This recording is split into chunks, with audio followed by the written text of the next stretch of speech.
All right, it is 19 minutes gone past 5, and you're tuned into Smooth 98.1. And this is Business Hub, where we get to talk about everything business related, especially for you who's just starting to, build your business, or you're thinking of a business you want to start up with. Well, you get to come through and learn the tips and tricks. So today's not going to be any different. We're going to be learning something that is actually important for us, especially if you are a youth, or you're thinking about learning more skills. Well, today we'll be talking about youth employability as well as digital skills. And I have with me a special guest who's going to be giving us more insight into how we can tap into this space. I have with me Dr. Aderonke Kujore. She is a technology consult technology consultant, sorry. And I want to say a pleasant good evening to you. Yeah, I had a mouthful right there. So bear Good with me. evening. Good Good evening. evening. It's a pleasure to be here. Great to have you come through. And yes, trust your day has been great so far. It's been wonderful. Beautiful weather. Ah, awesome. That's the way to actually go. Talking about the weather. You never know what can happen. 1 minute is bright, the next minute is cloudy, but let's hope it stays the way it is without all the clouds and rain. Okay, so fingers crossed indeed. I know that yesterday was Children's Day, and we did talk about having to build business-minded children. However, today we'll be continuing same conversation. However, we'll be looking at children that have grown into youths or young adults, and seeing how we can look at how they looking from going to graduate school and looking at how they can also get jobs, be employable without having to wait for the regular white collar jobs. And well, today, like I did state, we'll definitely be talking about youth employability, how they can be employed, how they can also learn skills. This time around, we'll be taking a look at the technology space and talking about digital skills. And bearing that in mind, I know that if we're going to be looking at digital skills and technology, right? Uh, Considering the direction in which jobs are actually trending today, how essential really is one uh, trying to get into that tech world or into getting digital skills? Sure. So I think it's actually a little more than employability. It's essential for life at this point. It would be difficult in a few years to be able to do basic things without some digital skill. Okay. It will affect our ability to bank, our ability to find housing, our ability to get educated. Technology is invading all parts of society today. And so even beyond employability, it's the new Mm. literacy. It's essential. I like the fact that you say it's the new literacy, because if you don't have any skills, any digital skills, I don't think there's much you can actually get about doing. But when we say getting the digital skills, right?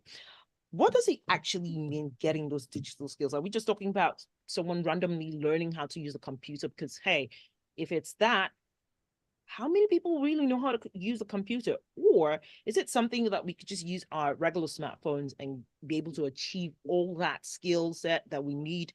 Or is there more to it? Sure. So when you think about digital skills, it's a wide range of skills. Okay. It starts with actually being able to identify technology and being able to make basic operations in technology, turning on your computer, Mm. sending an email, searching something on the web. It starts there, and there is a gamut of skill in between, all the way to being able to build or develop software, information technology to help people create efficiencies in their work. So there's a wide array of skills that are available when you talk about digital skills. But from a literacy perspective, as a society, especially youth, as they think about employability, they definitely need to know those basics, and then depending on what particular profession they decide to go with, they might need to upskill to get even more specific. Mm. So does that mean that as a kindergarten student, you have to, you know, I see boot camps, I see all that. Oh, learn Python skills. You need to learn how to JavaScript. You need to, it's so much. So my question is, how early does this process begin? Sure. No, Kindergarten, do we need to, as you go, you learn new, better skills, or is it something that anyone at any point in time can actually learn? no, definitely a great question. So, like I said earlier, it's the new literacy. Sure. And so you can look at it from the perspective of our children need to start to learn some basic skills as early as they start to read and count. Oh, okay. If you think about what happened during COVID and what happened to a lot of children that had no access to digital technology, well, if they did, they would have been able to continue learning during the times where schools were shut down and things like that. So, in an ideal world, it needs to start as early as children begin to read and count. Obviously, at a monitored and a limited level, but that's how early it can start. And then as our children grow into youth and into adulthood, into employability, the type of skill, the type of digital skill that they acquire will differ. You will Okay. have some that would need to go into Java development and that type of skill, but it's not for everybody. I think Okay. we all need to be able to read and write in technology, Okay. but we may not all need to be able to Code. code and do a dissertation. That's sort of how I look at it. Okay. There's a gamut. But with that, I know that there are certain programs that are geared to certain well, courses and certain individual and certain skill sets.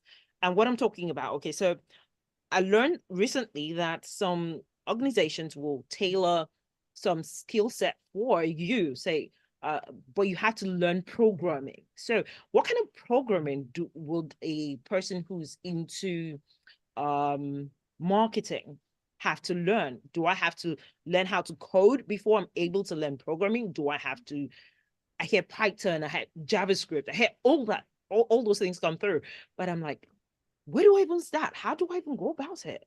I'm confused. What exactly am I going to do? But I need to be Sure, literate. sure. Please go I ahead. think it starts with basic literacy, which with literacy, you begin to understand that their computers, their information systems, they're written using code or programming. And that's how they're built, right? It's like the cement that we use to build our house. Yeah. So you know that that exists. But in terms of any individual specific job, for instance, in marketing, like you mentioned, not everybody's going to need to be able to code, and not everybody is going to need to be able to function at a very high digital level. It really depends on your job. So we will have people who, for instance, are telemarketers, and what they do is they pick up the phone and call. You True. may not need to know how to code in that type of a setting, right? Okay. But if your job responsibility is to create the marketing system that allows emails to go out to everyone or allows ads to go out to everyone, then you might need to code. And so I think for people to determine what they need to spend their time doing, they need to first of all think about what job am I looking for in the marketplace, and then find out what skills that specific job is requiring of them. And that's when you start learning. Okay, so that's actually a good thing. If I know what my skill sets are, if I know what I need to start learning, then I need to start making my proper research. Because Yes. okay, so here's me who's trying to be better at what I do, or trying to say learn how to use Excel better. So I go online, I search, I make all the presentations, or I need to make a presentation to a company, and I'm like, okay, how do I even go about it? What do I do? So can you break it down to, like, you're speaking to a 5-year-old, how do I even, what's the process like? What do I need to put in place first? Sure. So I'll take it back from you a little bit, right? So every individual, Okay. again, back to literacy, every individual needs to understand what a computer is, what a phone is, how to turn them on, and the basic functions that Okay. happen with those devices. Once they know that, it's as simple as going to the web, going to any web browser and typing in the search. That's why we are excited about AI these days. Okay. Typing in the search, how do I use Excel? How do I, you know, use Corel Draw or whatever tool it is that you're looking to learn? It's as simple as typing that. And once you type that in a search function, you would typically find a list of things that you could do to learn that skill, or even videos that will begin to teach you how to do that specific skill. So there's a lot of information out there, and it's almost self-service these days, as long as you know the basics.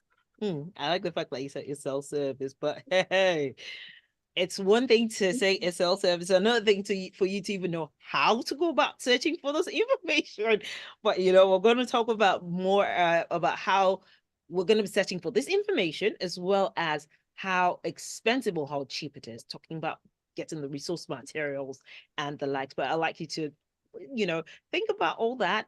On the other side of this quick breather, would definitely will continue the conversation. And Lagos, you can as well join in this conversation. Yes, we're talking about youth employability and digital skills. But you know what? Let's take this quick breather. On the other side, we definitely will continue the conversation. Don't go nowhere. Stay tuned to Smooth 98.1.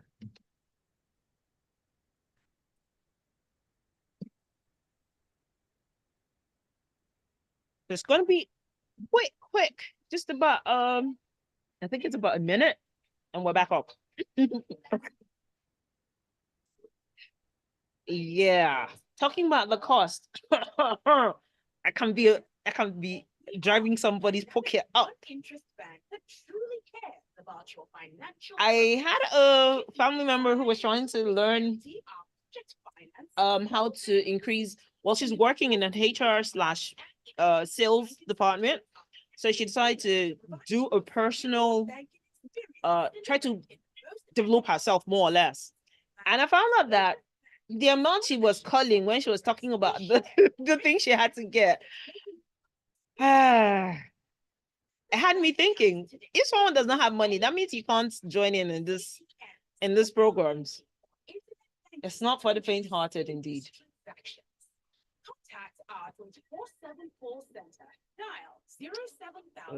Okay. Where is it? Okay, so put this up there.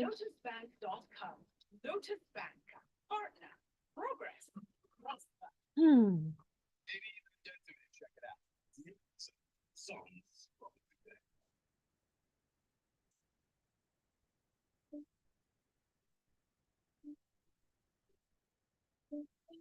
Okay. I think the network went off or something. Yeah. Good to have you back in good time as well. Okay. All right. Going back up.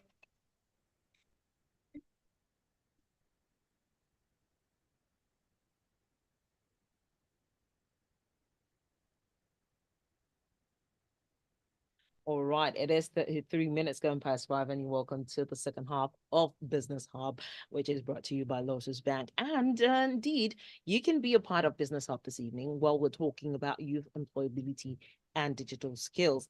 And my guest this evening is none other than Dr. Aderonke Kujore. She is a technology consultant, and she's been giving us insight on, hey, breaking it down as easily as possible. Even if you're a 5-year-old, you'll be able to understand what she's talking about with regarding, being employable, gaining those digital skill sets that you need to improve yourself. And talking about improving yourself, I know I did, ask a question with regarding getting source materials. We're talking earlier on about how it is you need to develop oneself. But talking about that, what about the cost of those materials, trying to build oneself? I see some figures that Makes me wonder, what exactly am I buying? What am I getting myself into?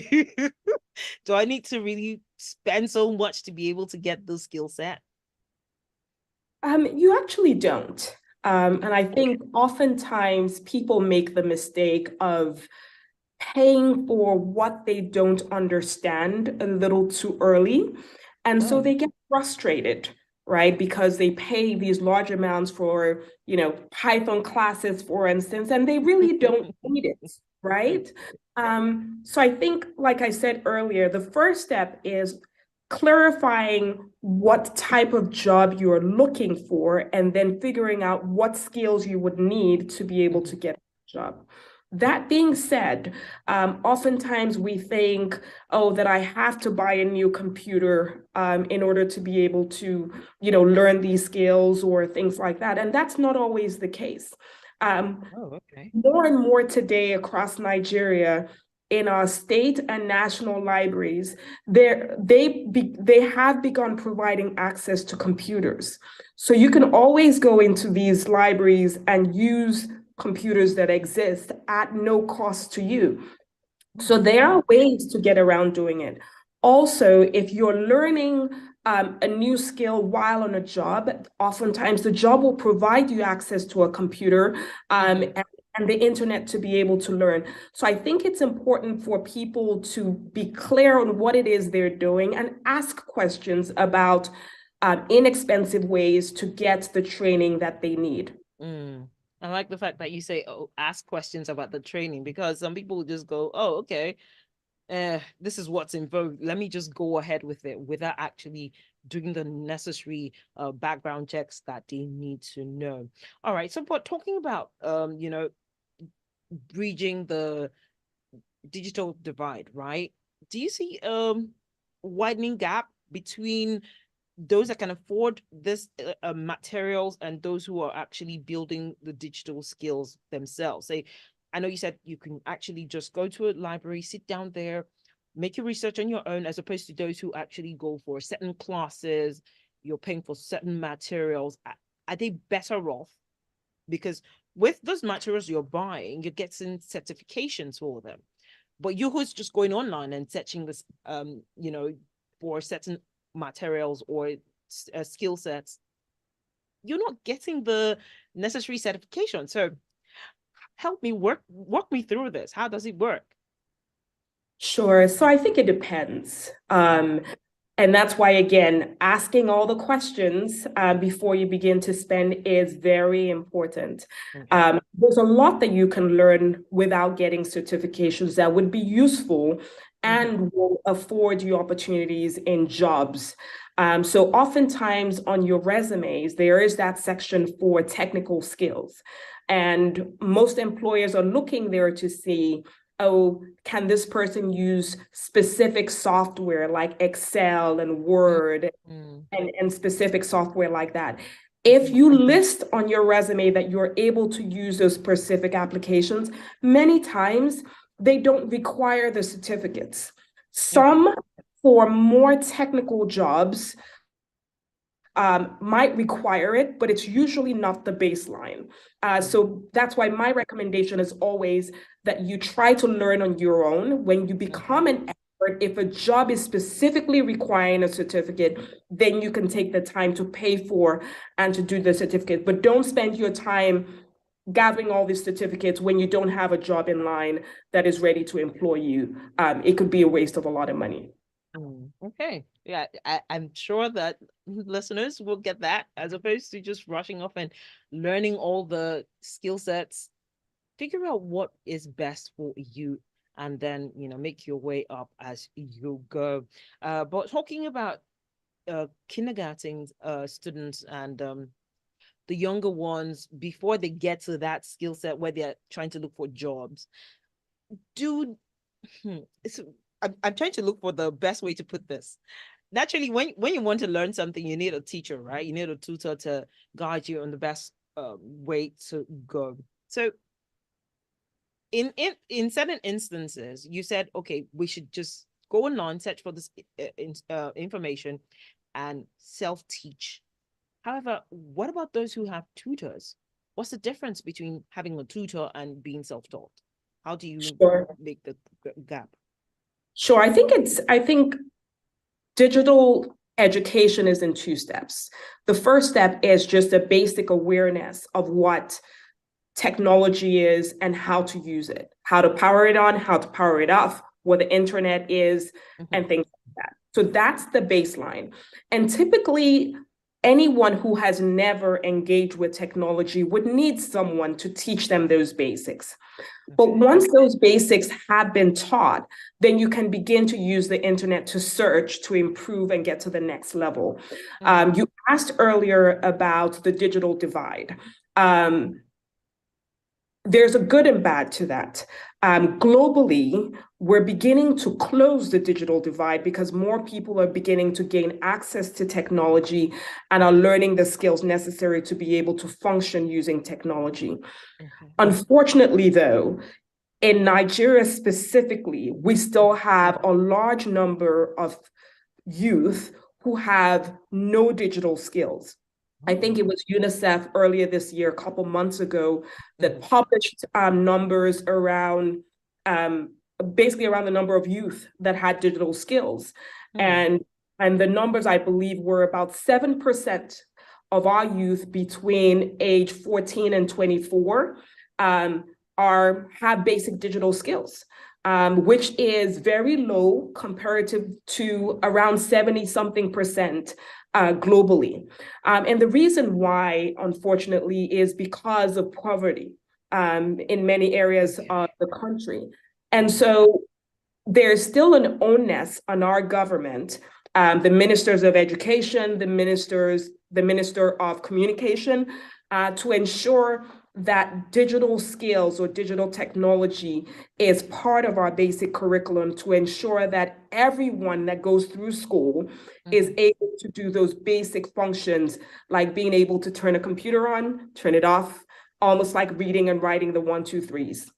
Okay, I like the fact that you said we need to involve everyone who's in the communication sector as well as the educational sector to make sure that, hey, all hands on deck, make sure that we are getting the basics. It's not just providing this items in, or providing the computers in this library, but making sure that they also have access, the students also have access to go to those libraries and make use of those computers. But come to think about it, so for someone who doesn't have access to a computer but has access to a phone, how can they leverage on this without losing out completely? Yeah, no, a computer, a phone is very much as much a digital tool as a computer is. Sure. It's just, it's just a different kind of communications tool. And so the good thing about it is that the prices of phones, just like the prices of computers, are going down significantly. And so more people are able to access it. And so a lot of the functions that you can do on a computer, you can do them on a phone as well. You cannot do everything, but you can do probably around 80-90% of what you can do on a computer on a phone these days, and it's becoming more and more.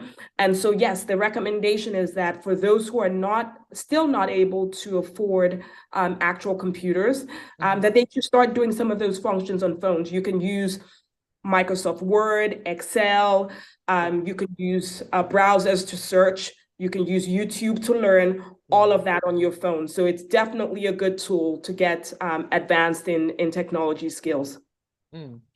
That's actually good stuff to know, that, hey, your phones are actually handy and very, very useful as long as you know what you're searching for and knowing how to make use of them. That's another thing entirely. But talking about job acquisition right now, right? I see a lot of students, or a lot of young ones, let me put it that way, looking at going digital, learning digital skills, getting more into the digital space and tech. However, are there jobs for individuals in this digital space, or is it I'm talking about in Nigeria, or is it abroad that they would find themselves more useful? Because, hey, I see some people working here in Nigeria, but hey, their jobs are not here. They're working for other organizations outside of Nigeria. So help me walk through this. Sure. There are jobs in the digital space, both in Nigeria and internationally. I think what you see when you talk about people working internationally in the digital space is that there are more jobs internationally, and they pay more internationally than some of what you would see locally. But Okay. a lot of the same jobs that you would see out in the global market exist here in Nigeria. I mean, it's absolutely beautiful to see a lot of graphic artists create flyers, creating websites, doing research for people here in Nigeria, and they're making decent money. So there are definitely a lot of digital jobs here within the country. You just need to make sure you get the skills and then start looking for the jobs. And really, most jobs these days are beginning to require digital skills as a baseline because they use technology in their businesses to create efficiencies. And so if you don't have that basic digital skill, it's difficult for you to function effectively within any organization. Okay, so I know we're almost running out of time, but I need to squeeze this question in. Now the world is, well, you spoke about it earlier, and AI is a new is a new thing right now. So my question really is AI all hype? Or is it the next thing, next best thing for us to be looking at achieving? AI is here. It's difficult to say it's the next thing because it is here already, and it's not hype. What it does is it basically affords us the ability to use technology to do things that human beings used to do in the past. So many times there's automation that we can get out of AI. We talked about search tools. You can ask AI-powered searches any questions, and you would be amazed at the depth of information that you can get out of AI. So AI is not something of the future. AI is here, and we all need to be understanding more about AI so that we don't get fooled. Yeah.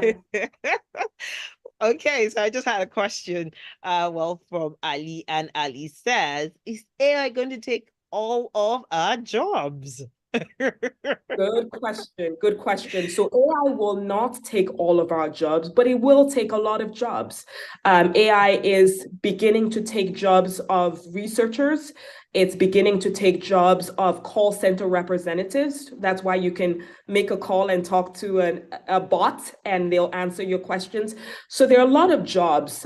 Repeat jobs are definitely going to be consumed by AI pretty quickly. But there are still a lot of jobs that require human intelligence. It requires us to stop and think and look, and those jobs will not be overcome by AI. So as you think about your future career, you want to be thinking about jobs that force you to think and cannot be repeated by a machine. I like that. Definitely making sure that AI will not be able to take over my space. I definitely But will. well, thank you so much for all that insight today. How can, I know some people still have further questions they would like to ask, but how can they reach out to you on your social media platforms or best, because I believe that's the best way to get to people right now. So how can they reach out Sure. to you? Thank you. So there are two ways that you can do that.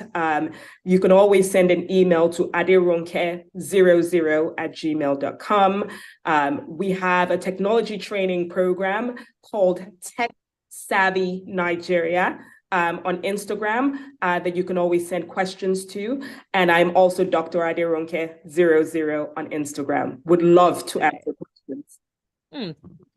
I'm sure that there are a lot of people who will be going quick to search for you on Instagram to just follow and follow through from there and ask your questions. But I want to say very big thank you for, giving us all that insight today. And I trust you'll have yourself a pleasant evening as we go ahead. Thank you. It's been an absolute pleasure. Thank you so much. And yes, thank you, Lagos, for being a part of Business Hub this evening. This couldn't have happened without you being here to share your thoughts as well. But indeed, Business Up comes your way every Tuesday from 5:15. But you know what? We still got a lot lined up for your listening pleasure. So don't go nowhere. Stay tuned to Smooth 98.1. In association with Lotus Bank. Ah, Thank thank you. you.